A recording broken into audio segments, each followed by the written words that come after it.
These are the two guest speakers for the first business session on the theme Technovation for Sustainable Growth. May I have the AV of both the guest speakers, please?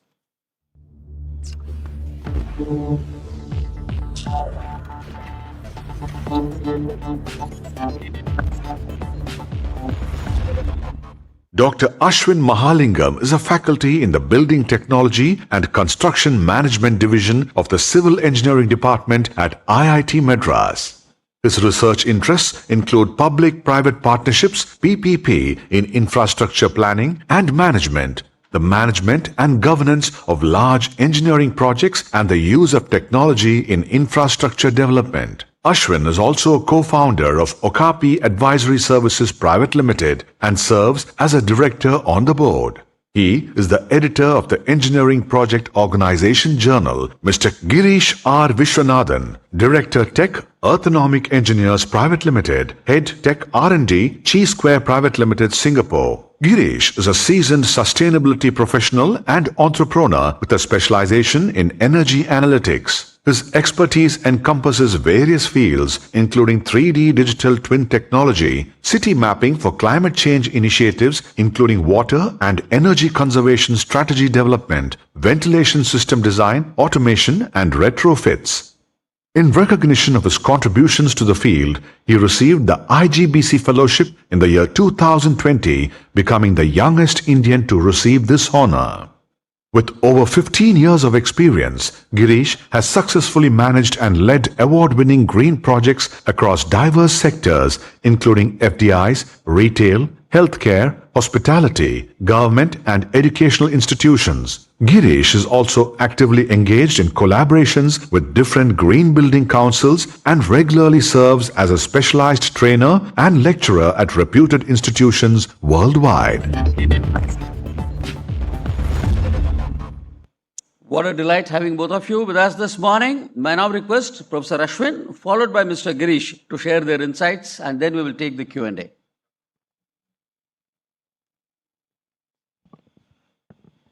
Okay, so thank you very much. Good morning, everyone. Okay, let's try that again. Good morning. Okay, it was a bit better. So thank you to MMA for inviting me, and congratulations on putting together an amazing event. I actually have never seen this hall with so many people. Normally we drop the curtain in the middle because that's about as many people as we have. So this is fantastic to see. My background is of course in engineering, and most of you are students of management. So I'm going to try to see if I can speak to what you may be doing over the course of the early part of your careers. I've got a few slides, but really I'm going to just talk about a couple of things that I think are going to be very critical to the way we go about managing sustainability. Sustainability, I am convinced, is the most critical challenge that we all face. And if we don't do something about it, then the planet is just going to be toast, right? So we have to figure out what we're going to do. I'm going to skip through a couple of these slides, which I think a lot of you will be familiar with, and then get to a couple of ideas that I want to leave with you as you all think about sustainability for your careers. Okay, so, I think a lot of people, sustainability is one of these motherhood and apple pie kind of statements. It means something to somebody. Everyone defines it in their own way. I looked at the dictionary definition of sustainability. We have the famous Brundtland definition of sustainability. There are many definitions of sustainability, but perhaps rather than beating ourselves down on definitions, most of us look at sustainability from what we call this triple bottom line perspective, right? So we want to sort of balance economic growth represented by profits so that people actually have disposable income that they can live comfortably with. Environmental resources, the planet, so that we have a sustainable planet that we can live in.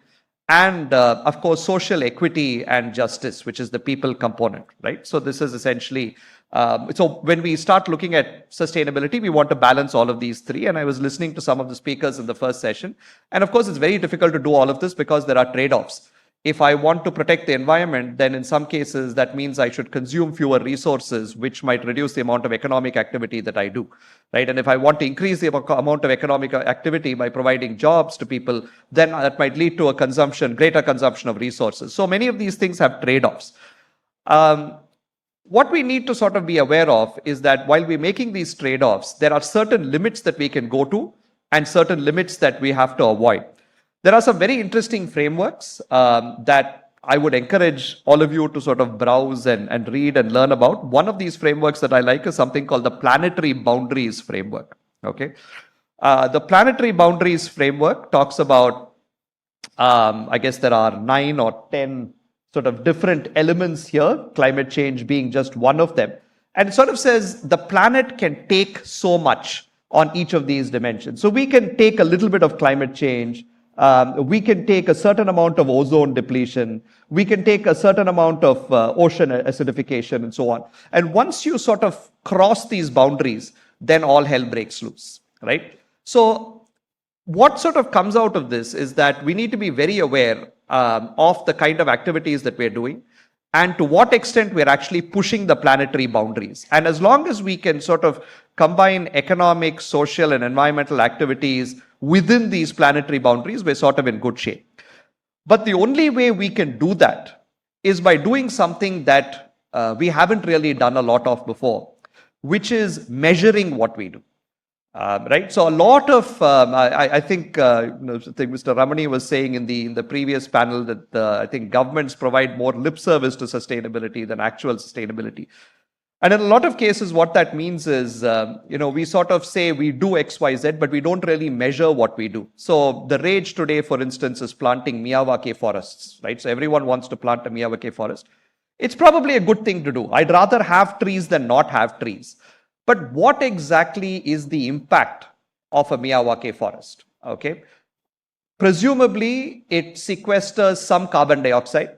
So there is some quantum of CO2 that disappears because of the Miyawaki forest. And presumably, there are some other ecological functions that the forest provides, right? So perhaps there is some amount of nitrogen that is being fixed, some amount of soil that is being compacted that prevents flooding next year and so on. But all of this is highly qualitative, right? And there are ways in which we can quantify and say that your Miyawaki forest has segregated or sequestered so many kilograms or tons of carbon dioxide or carbon dioxide equivalent, right? So there are ways in which we need to start measuring what we do, right? Every time we build a building, right, we emit carbon dioxide. The reason we emit carbon dioxide, and this is sort of me as a civil engineer, right? So the most commonly used building material is concrete. In fact, the human civilization, if you look at human civilization, the most abundantly consumed substance is water. And the second most abundantly consumed substance is concrete, right? Or cement. Okay, we consume more cement than we do anything else other than water. And every time you produce cement, you have to generate carbon dioxide, right? Because the chemical reaction comes with a carbon dioxide byproduct. So the more we build buildings like this, the more carbon dioxide we generate, right? And we're not really keeping track of the amount that we're generating, right? So the first thing we need to do is, and if we don't keep track, then we just sort of convince ourselves that we're doing good because we put some solar panels on the roof and we planted our Miyawaki forest. But we have no clue whether the benefits of the solar panel and the Miyawaki forests are greater than or less than the disbenefits of all the carbon dioxide that we've emitted.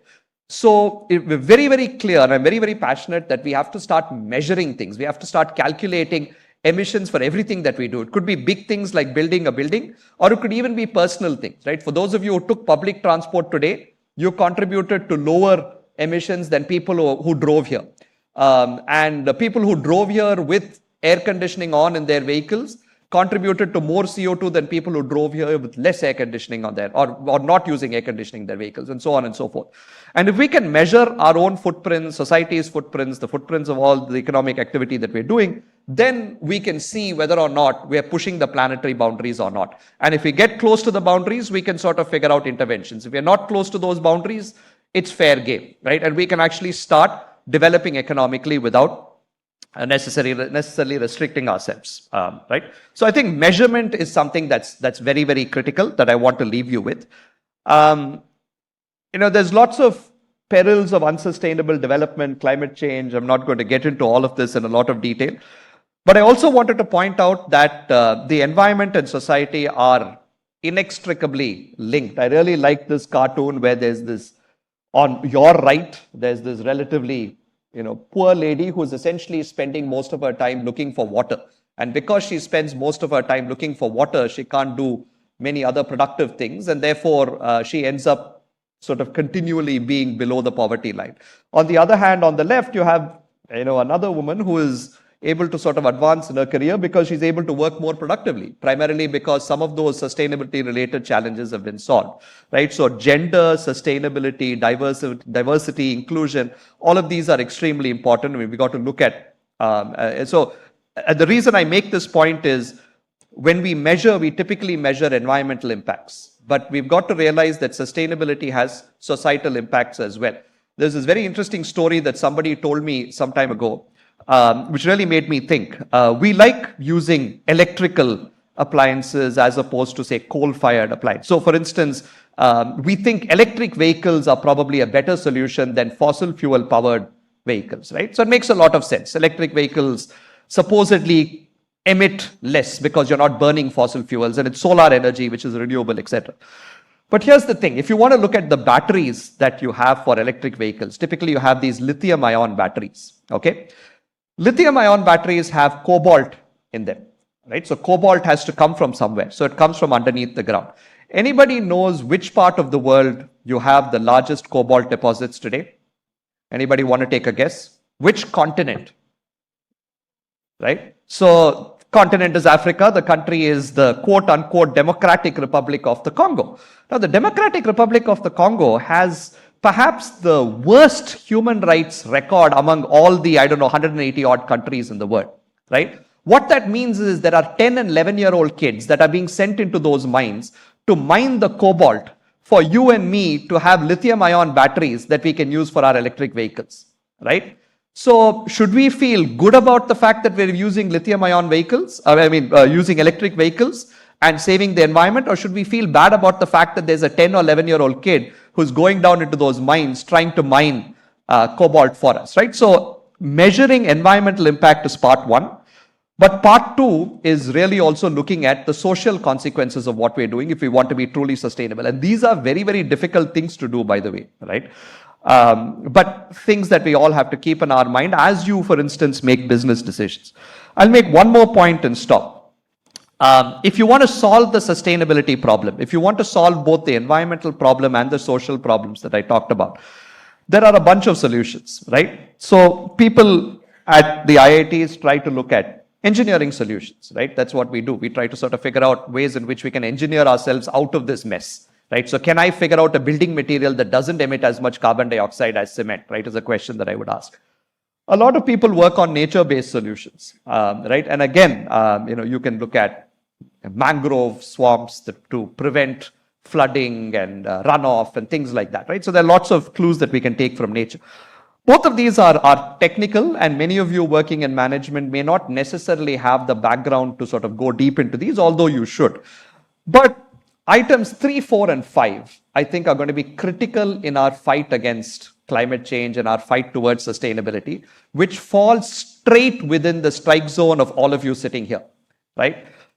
All the technology, and I'll say this as a professor at IIT, all the technology in the world is not going to save us unless we fundamentally change the way we behave and fundamentally change the way we produce and consume things, okay? Give you a simple example. You save some money. You want to invest it in real estate, okay? Great. Economically makes a lot of sense. Environmentally, if you're going to start building things which don't really have a requirement or a need, you're just unnecessarily emitting more pollutants into the atmosphere, right? Just because you're trying to safeguard an investment. So I think we fundamentally need to change the way we produce and consume. So behavioral change is critical. I think at IIT, we're looking very closely at this. We don't quite have all the expertise ourselves, but we're trying to partner with other people to sort of see how we can change behavior. But behavioral change also is not going to push the needle very far because as individuals, we can only do so much, right? we really need to start looking at ways in which companies can fundamentally change their business models to be more sustainable. And by changing business models, I don't mean, just sort of saying I'm going to electrify and use solar for my energy needs. I'll give you an example. There's a large cement manufacturing company. You can tell I'm a civil engineer because all of my examples come from this sector. There's a large international cement manufacturing company called Cimex. Okay. So Cimex manufactures cement. We've already talked about how bad cement is. So Cimex came up with a line of green cement that's a lot better. They tried to sell this cement, nobody really bought it, right? And the reason nobody bought it was the green cement was priced a little bit higher than the normal cement. And the local contractors, Cimex is very active in Mexico, in North America, and parts of South America. Most contractors said, why? Why do I need to buy cement that's more expensive when I can buy cement that's less expensive and make a greater profit, right? And so fundamentally what Cimex decided to do at some point was, rather than spending a lot of money on marketing and advertising, which they still did, is to say, hey, can we reinvent ourselves? Can we reinvent ourselves from being a cement company to being a building services company?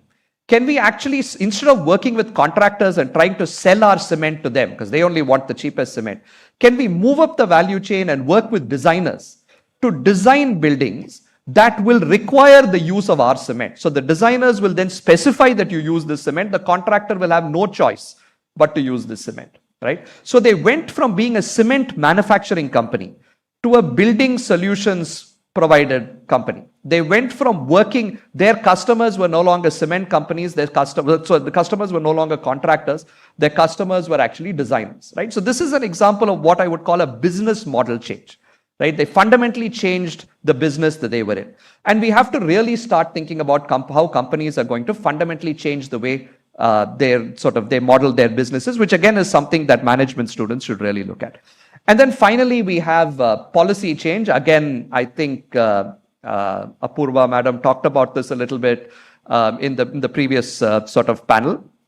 Again, policy is really more for administration, but this is going to be critical as well in terms of, if we incentivize, policies can create incentives and disincentives that can nudge people in different direction. Again, is something that is within the purview of people looking at management, right? So key takeaways, I'm going to stop here. So key takeaways, we really need to measure our environmental impact, right? And ways in which we measure it will become important. We really need to take note of the social impact that we have. Just reducing the amount of carbon emissions is not enough if societally we are creating problems like sending children into cobalt mines. And finally, we really need to think very carefully about how we change individual behavior, but how we also change corporate behavior from a perspective of business model. And if students from a management background who will enter the workforce and sort of work for the next 30, 40 years can somehow figure out better ways of measuring, better ways of looking of analyzing our impact, and better ways of strategizing and changing business models, then I think we have half a chance of retaining the planet that we're in. Okay, so as the old adage goes, those who can do and those who can't teach. So I'm the teaching side, but I want to pass it over to somebody who actually does stuff, right? And invite Girish to speak. And before he speaks, I'm going to say that Girish works or has started a firm that actually does a lot of what I was talking about, right? Actually does measurement. And we're working with him quite a bit at IIT as well. So I'd like to invite Girish to sort of now talk a little bit about how this can actually be implemented in practice. Thank you.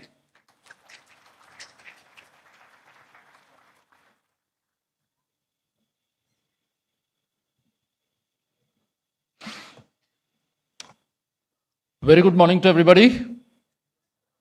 Thank you. Always a pleasure to be amongst the... Let's exit my presentation if that's... Okay, so they...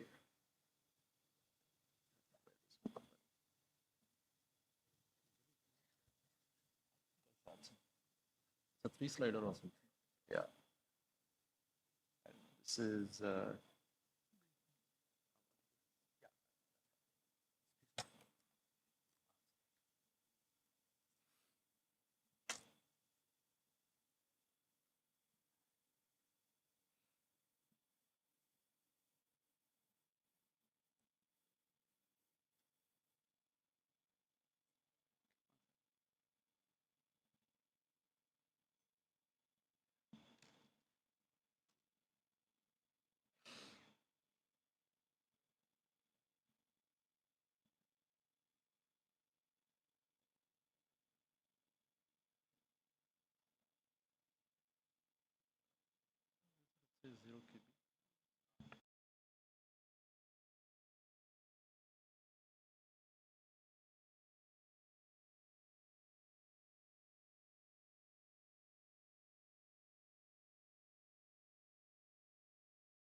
Okay, it's only a 3 slide, 4 slide slow. I can wait for it. But before that, always a pleasure being amongst the stakeholders of tomorrow. That's what I'd like to call you guys, because the future is in your hands and you're going to be occupying some key positions in key organizations that's going to use a lot of the sustainable data to take some very important calls. So that's where we are right now.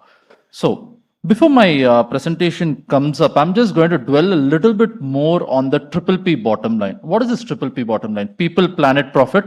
Now everybody has a different version about this. How it is, how these are the most important pillars as far as sustainability growth is concerned. But how I use the triple P bottom line, especially for somebody who is not from a scientific or a tech background, is that it is a test for sustainability. Now, if you have to evaluate if a particular innovation, solution, technology, suggestion, policy, whatever it is, you will have to, very quickly assess if it is sustainable or not, right?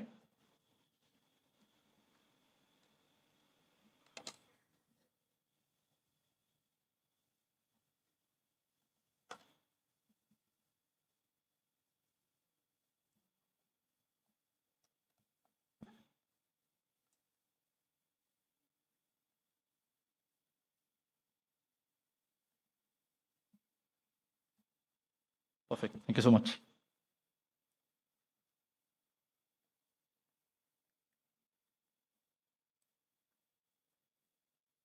Okay, so we will have to assess if any of these, as I was saying, policy, technology, intervention, solution, whatever it is, if we have to see if it is going to be sustainable on the longer run. So you could actually use the triple P bottom line as a test for sustainability. Let me give you an example. What is something that comes to your mind immediately today if I use the word sustainability? Something that you see on a daily basis. What immediately pops up? If I say sustainability, okay, let me further zero this down to a building level. In a building level, if I have to talk about something sustainable, I think we have used the term again and again. So what comes to your mind immediately? Take a shot.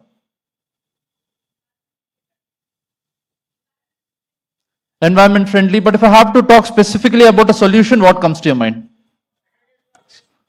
Solar panels, segregation of waste. Just run this test right now. So solar panels, is it, planet friendly? Of course, because an equivalent amount of power would have been produced via, burning coal, which is a conventional way of producing power. So compared to that, now just take a look at this. As I'm talking about triple P, I'm also setting a baseline here, setting a context for comparison over here. Okay, so compared to coal, I would have saved X amount of CO2 from being emitted. Okay, so is it better for the planet? Of course.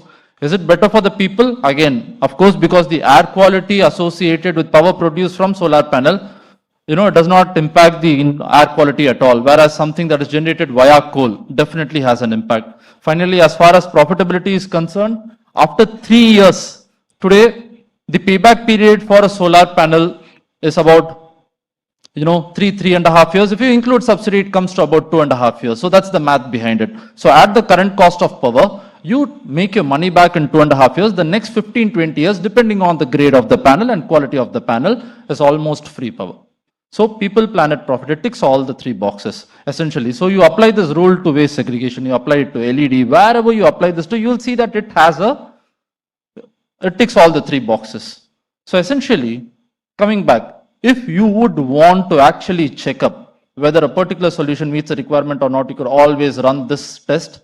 And with this particular test, you would actually be in a position to categorize various solutions. Now, profitability, of course, is very, very important because there is an innovation aspect in creating the solution. There is definitely something as far as the benefit to the planet and people is concerned.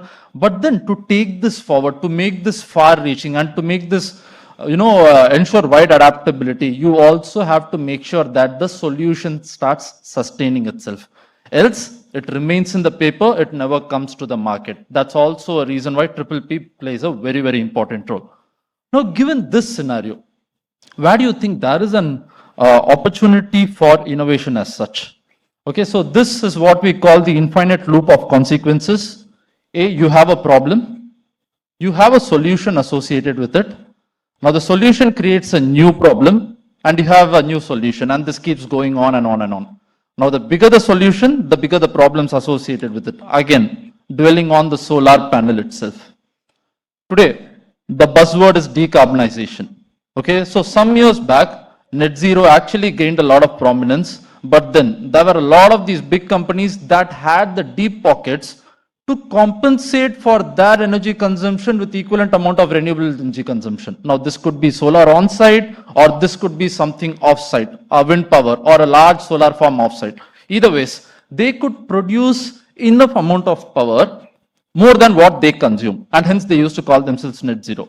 But then eventually what happened, net zero is used in combination with this particular terminology called decarbonization, wherein what people say is, or what the experts say is, first reduce your consumption of whatever is left, compensate for that with solar panel, and that's how you achieve efficiency. Rather than a show of wealth, let it be a responsible show of wealth, wherein you cut down all the emissions, you ensure as much efficiency as possible at your organization, at your building, at your community level, and now compensate that with solar. Now that's the real way to move forward. But then, 20 years back, the cost of 1 kilowatt peak of solar was rupees 2 lakh. Anybody knows what the cost of 1 kilowatt peak solar today is, roughly?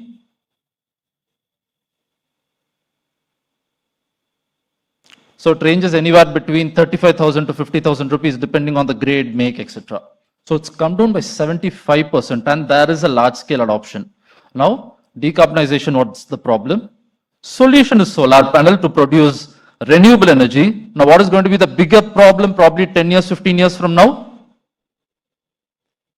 Once the end of life of these solar panels is over, how are we going to reclaim it? How are we going to safely dispose it?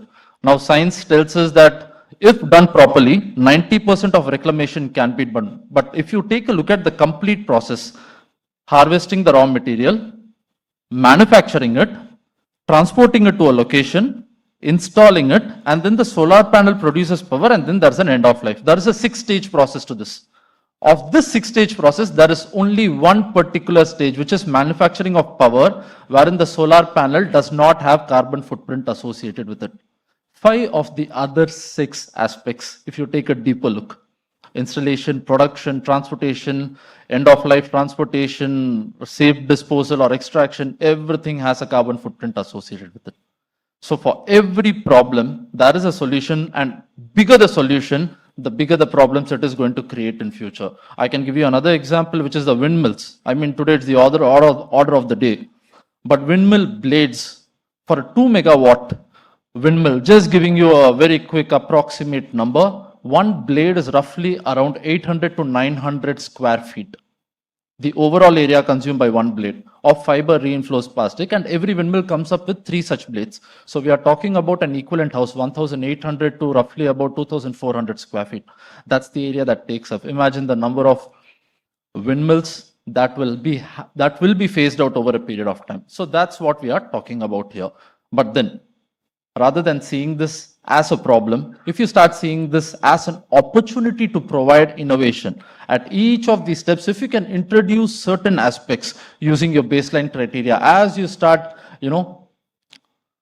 gathering this data as to what is the footprint associated with each of these processes or the solutions that you're suggesting, movement towards a sustainable future becomes a much, much more streamlined process. So that brings me to this particular efficiency paradox. I think Ashwin roughly touched upon this in terms of how it is going to, use saving elsewhere and pumping elsewhere. That is in terms of real estate, how it still has a carbon footprint associated with it. This is something very similar. You go for a fuel efficient car, okay, which essentially ensures lower petrol bills. You end up saving more, and then you utilize that money to take a holiday at a much farther location, which again increases your CO2 footprint. So this has been happening across the world over centuries. If I have to start with the most recent development, if you see in the last 15, 20 years, we used to work with incandescent lights maybe 20 years ago. 10 years ago, it was CFL. Today, it is LED. But then, if you take a look at the night sky pollution, which means the ability of, the possibility of seeing a constellation 20 years ago was much more than seeing it now, because there is so much amount of night sky pollution due to the increased amount of lighting that is there. So we have transformed from a super low efficiency incandescent to something that's of medium efficiency, which is CFL, to something that is really high efficiency LED. But did that stop us from using it responsibly? The probable answer is no. That again brings me to the next aspect, the behavioral change. So no matter how efficient we become, if we do not know how to use this wisely, and if we start taking this for granted, I mean, a lot of us do that. I have seen certain offices letting the fans on. I mean, there are BLDC fans today, something called as brushless DC fans, which replace your 80-watt fan with a 30-watt fan. But then the attitude that comes along with it, it's consuming only 30 watt, let it stay on. So these are the behavioral changes that we are talking about. No matter how much innovation comes into the picture, if we are not able to utilize that in a proper manner, marching towards sustainability or, saving this planet for the next generation is going to be a very, very difficult task. And that's where the measurement aspect comes into play. If you cannot measure, what you cannot measure, you cannot monitor. What you cannot monitor, you cannot monetize or pass on the impact to somebody. Now, why am I using more of monetization here rather than a carbon footprint? Because as future leaders, that's what it's going to come to, a platform of monetization. Carbon footprint will also be translated into an equivalent monetary value so everybody can understand this. So that's where we are progressing.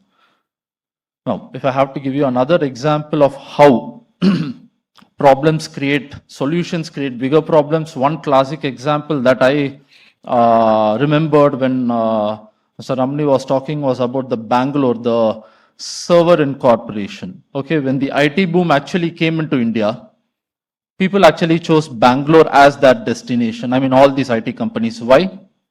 Simple, straightforward reason. The temperature never used to cross 34, 35 at that point in time. And when your temperature never crosses 35, the cost of operation of your AC. In Chennai, you will have to take your temperature from 42 to 20 for your servers to operate, which is a differential of 22 degrees Celsius. In Bangalore, it was only 10 to 15 degrees Celsius difference. So the cost of reducing your temperature by 22 degrees Celsius and the carbon intensity is much, much more than to just reduce it by 15 degrees Celsius, and hence Bangalore was a natural choice. But that created another problem. There was an IT boom. Everybody started moving towards Bangalore. So that created a new solution called real estate. So what started happening? Instead of having buildings, two-storied buildings that were covered under the canopy of trees, now we had high-rise buildings that started getting exposed to the sun's rays. And all of a sudden, we had a new phenomenon called urban heat island effect. And today, Bangalore measures at certain points of the time more than Chennai. 44, 45 degrees have been recorded.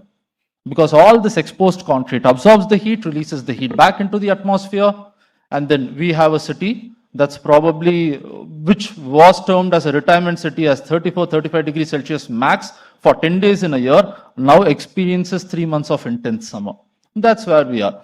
But then the opportunity associated with it is, again, there are a lot of people in Bangalore that have started mass adoption of rooftop gardening to bring community level temperatures down and try and bring the temperature back to normal. So this is how it evolves, and hence every problem should not be seen as a roadblock in achieving sustainability, but rather we have to see the opportunity in innovating and introducing a new solution that can actually make lives better. So to close this, how do we do this? Again, the same thing. If you actually see the code below, technology will save us, 5G will save the planet, we'll have access, everybody will get more education, remote parts of the country will start getting connected. Okay, so one way of interpreting that is I will be able to watch reality shows in the depth of the forest. No, that's not the way to read it. Okay, so there is a limitation. We need to be responsible even while using technology. For what purpose it is being used? Is it going to better the next, make lives better for the next generation? It comes down to that. So to conclude my, session, A developed country, I'd like to quote this particular adage again. A developed country is not a place where the poor have cars. It's a place where the rich use public transportation. So that's the actual meaning of development. Thank you so much.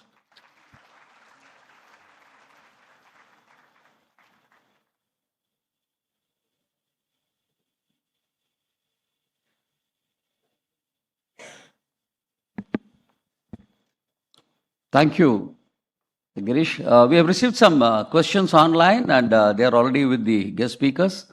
I'll request the professor to take it forward. Yeah. So is it okay if we do alternate? Maybe Yeah, one yeah. of these online questions Sure. and yeah. So we have a few online questions. I don't know if we have time to get through all of them. So I'll pick and choose a few. But we'll also take questions from the floor. So we'll do this alternatively. So let me read out one online question. We'll start with this. Meanwhile, some of you here can also think about questions to ask. So Girish, I think this question is addressed to you, but both of us can take a shot at it. The question is, sustainability often requires balancing short-term financial goals with long-term environment and social objectives. How can companies strike this balance effectively? What do you think? Long-term versus short-term? Very, very interesting question, actually. Obviously, I think going back, very first session, we had an introduction to ESG, wherein we are tying up the long-term sustainability aspects with how companies are getting funded. So the evaluation parametrics, as we see right now, are tending towards the long-term benefits rather than the short-term benefits. So it's a very good phenomenon that these investors, these incubators, accelerators are also incorporating sustainability as one of the evaluating parameters before going into this, funding a particular company. So I think the policy level change is making this, and obviously long term makes more sense than short term. If I have to give a particular example, very simply, again from a civil background, cost of red bricks is only 5 rupees. Cost of a fly ash block is probably around 10 rupees, twice the cost. Now, if I do a very quick carbon footprint, embodied carbon, that is the carbon that is contained in manufacturing this. If you take a look at it, red bricks has a very high carbon footprint because it is virgin material, whereas a fly ash block has about 20 to 30% of an industrial waste fly ash, which is a byproduct of thermal power plant, burnt coal. Okay, so your reliance on virgin material automatically comes down by 30%, but it doesn't stop there. If you take a look at the longer term benefits, the fly ash block has a higher insulation impact, which means essentially what's going to happen is that I'm going to be consuming 10 to 15% lower power than the same house constructed with a red brick. Okay, so if I take a look at the larger picture, the long term, you would notice that you would be making both. You might be spending a little more on the capital, but over a period of time, lifetime of the building is roughly about 40 to 50 to 60 years maybe, I'm going to make significant operational gains as well. So if I take a look at capital gains versus operational gains for the long term, fly ash makes sense. But then if my purview is just going to be short term gains, which is 5 rupees a block for the brick, and I'm done with it, it doesn't make sense because you're missing out on a larger pie, which is your repeated monthly electricity bills that you pay. Yeah, let me just quickly add on to that. I think this is a classic question. So, how do we balance short term with long term? I think what a lot of companies are doing, and rightly so, is they're setting themselves long term targets. So they're saying, I want to be net zero by 2040, net 2050, etc. The challenge is that sometimes the target is far enough away, then you may not be really incentivized to do anything right now, right? Because it's really far enough into the future. So I think what you need to do is really create pathways on how you get from here to there. And the way you create pathways, I think, is to work backwards and say, if I want to be net zero by 2040, then what should I be in 2035? What should I be in 2030? What should I be in 2025? What should I be in 2024? And you break that down into saying, okay, my carbon footprint is X in 2023. Can I be 2% better in 2024 and 10% better in 2025? 15% or 25% better in 2030, things like that. So I think one way of sort of bridging this long term versus short term is to really break these down into quantifiable metrics that you can measure. Some of these are easy to do and people are doing this already, water recycling, things like that. But there are other measures, and particularly there are measures on the social side of things, right, that I think we need to sort of quantify. So that would be my sort of suggestion in terms of how we build long term with short term. I'm told that many of the people here have also sent in their questions through through some kind of an online forum. So what we'll do is, so this apparently is a mix of questions from all of you as well as people from people who are attending virtually. So what we'll do is we'll just go through as many of this as time permits. This question is certainly virtual because Prabhu from Vellore has asked it.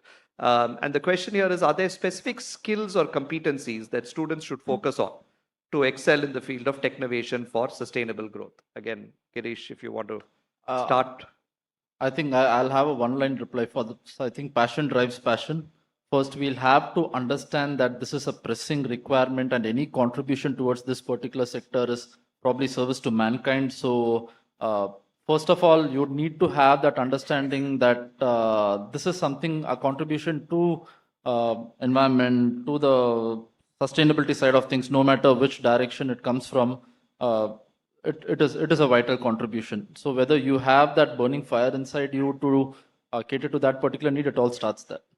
Yeah, I have something a little bit more specific to add to that. I think if you're looking at skills that you want to learn, I think there are a couple, I think we all need to skill ourselves on how we actually measure or how we do what we call a life cycle analysis. I think that's a key skill that very few people actually teach. I mean, it's something that earthonomic engineers and others actually practice, but I think life cycle analysis is a key skill that you need to pick up. Second is there's this new discipline that's emerging that is at the moment roughly called industrial ecology, which again is trying to account for all of these social environmental benefits with a view towards, if you go to an industrial ecologist and you ask them what is the holy grail, they'll tell you that just like you have generally accepted accounting principles, they want to sort of bring these things into your balance sheet as well. So your balance sheet is not just sort of your revenues and expenses, but also contains your carbon footprint and so on. So again, industrial ecology, I think, is sort of a field of study that it might make sense for some of you to at least dabble in. You can go Google, there are several talks online. So life cycle analysis, industrial ecology, I think these are the kinds of topics that I think you might want to pick up if you're looking at skilling yourselves and you're a student in a university. Okay, this is an interesting question because this is a panel on technovation. Murali from Chennai asks, what role do you see emerging technologies like artificial intelligence and blockchain playing in addressing sustainability challenges in various industries? Okay. I think the most exciting feature about sustainability today, I think we also had a very quick word from one of the delegates on the digital twin side of things. So today there's a huge opportunity wherein you can do a lot of prototype testing even before the technology comes into the market. You can actually have a digitized version of the solution, drag and drop these into the buildings and see what it's going to translate into in terms of investments versus savings versus payback. And once you have this picture, you actually know if that solution, see, there are two ways of taking a look at a solution. Today, greenwashing is very common. If you take a look at certain ads, I don't want to mention the products, but they very clearly tell you that use my product and get a 20% saving. For example, it could be a double glazed glass unit. Okay.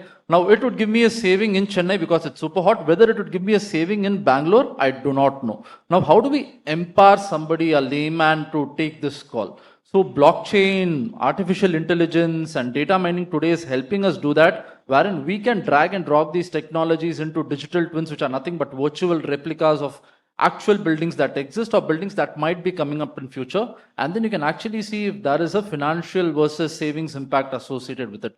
And once you know if it actually gives you those kinds of returns, you might want to invest on that particular solution. Now, the second way it's going to help in a serious manner is master planning. What is the percentage? This is also coming down to the policy level, wherein what is the percentage of greenery that I need to choose in case I would want to reduce my community level temperature by 3 degrees, 4 degrees. You cannot do this once the construction is done. You can do it in advance. You can actually place or simulate certain scenarios with so many trees, with so much greenery, and then estimating or analyzing the impact of these features on the building or on the community, and then take calls. So technologies like this are actually helping us do these analysis in double, triple quick time, and hence, fast tracking the movement towards these specific energy reduction goals that we are talking about.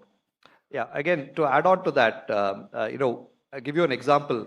We've got a department of material science at IIT Madras, and many of the professors there are trying to develop new kinds of sustainable materials with low footprints. Now, synthesizing a material is a very laborious trial and error process, right? Because you are essentially trying to put molecules together and see how they behave and so on. So earlier we used to do this in the lab. Today there is a lot of artificial intelligence and sort of related technologies that can help us very quickly synthesize and test many variants of materials so that we can actually figure out what kind of material would actually work and then physically synthesize it in the lab, right? So you've got to be very creative in terms of thinking about the impact of artificial intelligence and so on sustainability. But here's the flip side to it. The way a lot of AI works is you actually just throw a lot of computing power on a problem, and there's just so much processor speed and energy that goes into solving these problems that you've also got to think about what is the amount of energy that you're consuming to get AI to provide a solution. This is something that the Googles and the Microsofts of the world have now suddenly woke up to. They've realized that the server farms that they have are actually extremely energy intensive. So in some sense, artificial intelligence can be extremely beneficial, but if you just let processors run wild, you also consume quite a bit of energy, and that has to be balanced as well. So I think we have time for one last question. This is Revati from Salem, who asks, can you share examples of successful Technovation initiatives that have had a significant impact on sustainable development?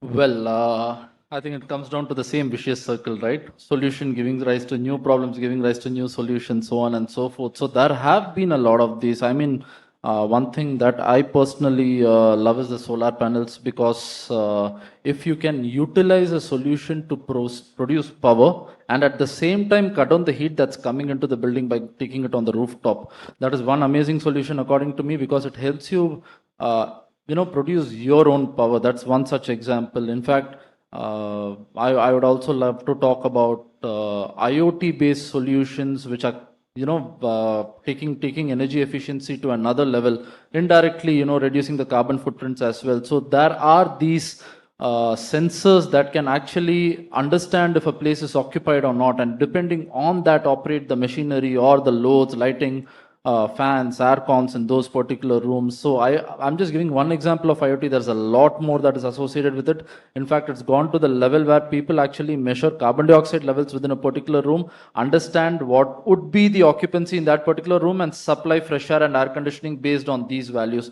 So a combination of hardware plus software in terms of data, and using these two in combination to manage how a building works, which is essentially your BMS, the building management system. I think that's one of the biggest success stories today. I've seen cases where buildings have reduced consumption by 30, 40, even 50%, and then gone on to compensate for rest of the energy with renewable energy and become net zero over a period of 5, 7, 10 years. So that's happening as we speak. So that is one of the best cases that I can think of.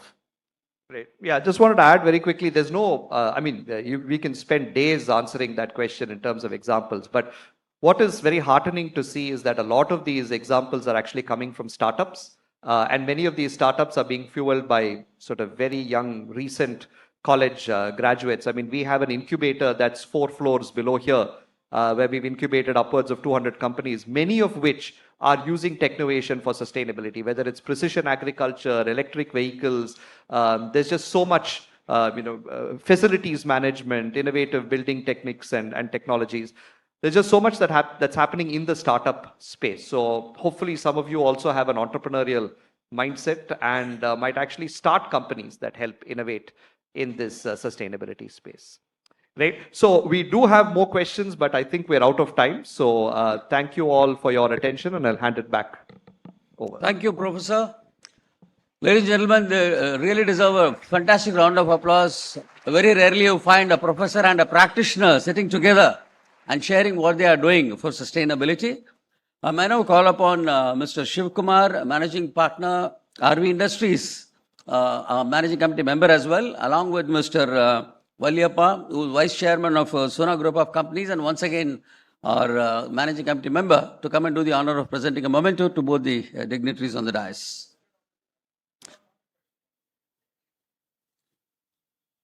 Yeah, please come. Yeah, please come. So they're also getting a green memento once again from Kalpataru Foundation.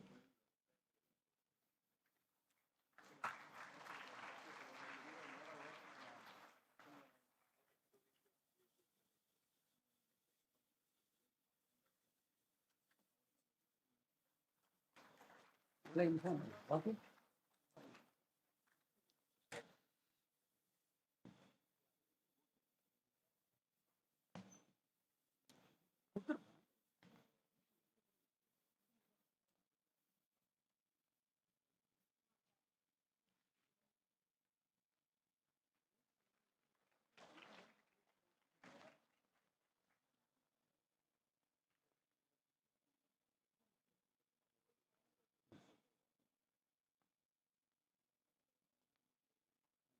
Shiv sir.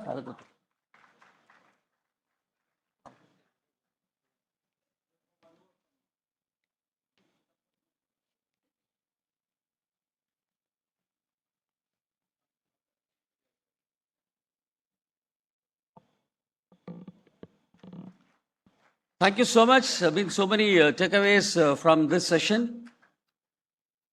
We are moving on to the next.